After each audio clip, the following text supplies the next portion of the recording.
അങ്ങനെ ഒരുപാട് നാളത്തെ കാത്തിരിപ്പിന് ശേഷം OnePlus 10 Pro ലോഞ്ച് ചെയ്ത് കഴിഞ്ഞിട്ടുണ്ടായിരുന്നു. ഇപ്പോൾ ഇതാ നമ്മുടെ OnePlusൻ്റെ OnePlus 10 പുറത്തിറങ്ങിയിട്ടുണ്ട്. ചൈനയിൽ ഒരുപാടധികം ലീക്സും കാര്യങ്ങളും വന്നിട്ടുണ്ട്. അതോടൊപ്പം ഈ ഒരു സ്മാർട്ട് ഫോണിൻ്റെ ഹാൻഡ്സ് ഓൺ വീഡിയോസും ഷെയർ ആയിട്ടുണ്ട്. ഇപ്രാവശ്യം ഒരു വൈറ്റ് കളറിലുള്ള OnePlus 10 ആണ് ലോഞ്ച് ചെയ്തിട്ടുള്ളത്. സോ എൻ്റെ കയ്യിലിരിക്കുന്നതും ആ ഒരു സ്മാർട്ട് ഫോണാണ്. ഇത് OnePlusൻ്റെ OnePlus 10 ആണ്. 10 Proയുടെ സെയിം ഡിസൈൻ ആൻഡ് ബിൽട്ടാണ് ഇവിടെ കൊടുത്തിട്ടുണ്ടെങ്കിലും ഇത് OnePlusൻ്റെ 10 ആണ്. അതോടൊപ്പം തന്നെ ഇതിൻ്റെ കളർ കണ്ടാൽ തന്നെ മനസ്സിലാവും വൈറ്റ് കളറാണ്. നമുക്ക് ഇപ്പോൾ കറൻ്റ് ഉള്ളത് പൈൻ ഗ്രീനും അതോടൊപ്പം തന്നെ നമ്മുടെ വോൾക്കാനിക് ബ്ലാക്കുമാണ്.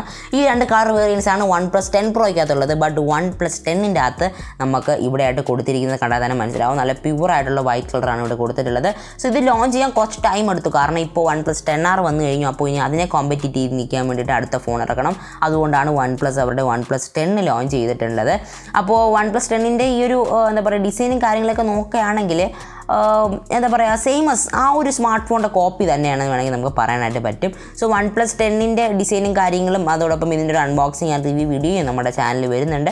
അപ്പോൾ ഇതിൻ്റെ അകത്ത് മിക്കവാറും അല്ലെങ്കിൽ നമുക്ക് പ്രതീക്ഷിക്കേണ്ട പ്രോസസ്സർ MediaTekൻ്റെയാണ്. ബട്ട് ഇതിൻ്റെ അകത്തുള്ളത് എന്താ പറയുക സ്നാപ്ഡ്രാഗണിൻ്റെ പ്രോസറാണ്. 8 Gen ഫസ്റ്റ് എന്ന് പറയുന്നൊരു പ്രോസറാണ്. അപ്പോൾ ഇത് അക്കോർഡിംഗ് ടു ലിസ്റ്റ് നോക്കുകയാണെങ്കിൽ ഇതിൻ്റെ ലോഞ്ച് ഡേറ്റ് മേ ബി ജൂണിലായിരിക്കാം എന്ന് വേണമെങ്കിൽ നമുക്ക് പറയാനായിട്ട് പറ്റും. അപ്പോൾ ജൂൺ വരെ എന്തായാലും നമ്മൾ വെയിറ്റ് ചെയ്യുന്നതായിരിക്കും കുറച്ചുകൂടി നല്ലത്. സോ OnePlus 10 Pro ലോഞ്ച് ചെയ്ത് കഴിഞ്ഞു. ഇനി അതിൻ്റെ ഒരു മാസം 2 മാസത്തെ ഗ്യാപ്പ് എടുക്കുമായിരിക്കും ഇത് ലോഞ്ച് ചെയ്യാൻ വേണ്ടിയിട്ട്. എനിവേ നമുക്ക് ഇതിൻ്റെ ഹൈലൈറ്റഡ് ആയിട്ടുള്ള സ്പെസിഫിക്കേഷൻസ് നോക്കാം. ഇതിൻ്റെ ചാർജിങ് അതായത് ഇതിൻ്റെ ബാറ്ററി കപ്പാസിറ്റി നോക്കുകയാണെങ്കിൽ 5000 mAh ബാറ്ററിയാണ്. ഓൾറെഡി പറഞ്ഞ പോലെ തന്നെ പ്രോസസ്സർ സ്നാപ്ഡ്രാഗൺ 8 Gen 1 മൊബൈൽ പ്ലാറ്റ്ഫോമാണ് യൂസ് ചെയ്തിരിക്കുന്നത്. ഡിസ്പ്ലേ ആണ് വിത്ത് LTPO. പിന്നെ ഡൈനാമിക് ആയിട്ടുള്ള റിഫ്രഷ് റേറ്റ് യൂസ് ചെയ്തിട്ടുണ്ട്. 120 Hz റിഫ്രഷ് റേറ്റ് ആണ്. 1300 nitsൻ്റെ പീക്ക് ബ്രൈറ്റ്നസ്സും ഓക്സിജൻ ഇൻസ്റ്റാൾ വിത്ത് Android 12 ആണ് ഇതിനകത്ത് കൊണ്ടുവന്നിട്ടുള്ളത്. സോ വളരെ വലിയൊരു ഡിസ്പ്ലേ അതായത് 6.7 ഇഞ്ചസിൻ്റെ ഡിസ്പ്ലേ ആണ് ഇവിടെ കൊടുത്തിട്ടുള്ളത്. അതോടൊപ്പം തന്നെ നമുക്ക് ബാക്കിലത്തെ പ്രൈമറി ക്യാമറ നോക്കുകയാണെങ്കിൽ 48 മെഗാപിക്സലിൻ്റെ പ്രൈമറി ക്യാമറയാണ് വിത്ത് 8 megapixel plus 50 megapixel ultra wide camera.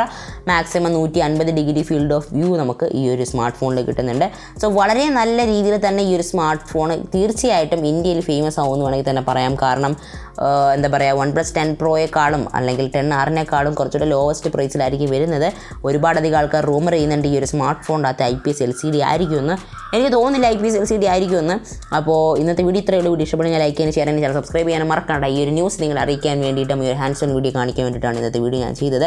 So video ഇഷ്ടപ്പെടുന്ന ലൈക്ക് ചെയ്യുക, ഷെയർ ചെയ്യുക, സബ്സ്ക്രൈബ് ചെയ്യുക. നിങ്ങൾ സബ്സ്ക്രൈബ് ചെയ്യാനുള്ള ഗുണം എന്താണെന്ന് വെച്ച് കഴിഞ്ഞാൽ ഇന്ത്യയിൽ സ്മാർട്ട് ഫോൺ പുറത്തിറങ്ങുന്നതിന് മുമ്പ് അതിൻ്റെ അൺബോക്സിംഗ് ആൻഡ് റിവ്യൂ വീഡിയോസും ക്യാമറ റിവ്യൂസും ഗെയിമിംഗ് റിവ്യൂസും അങ്ങനെ ഒരുപാടധികം വീഡിയോസ് നിങ്ങൾക്ക് കാണാനായിട്ട് പറ്റും. സോ സബ്സ്ക്രൈബ് ചെയ്യുക. അടുത്തൊരു ബെൽ ബട്ടൺ ക്ലിക്ക് ചെയ്ത് ഓണം പ്രത്തി വയ്ക്കുക. So go beyond tech. കണ്ടിൽ തന്നെ signing off. ബൈ. അടുത്തൊരു വീഡിയോ കണ്ടുമുട്ടാം. ടാറ്റ.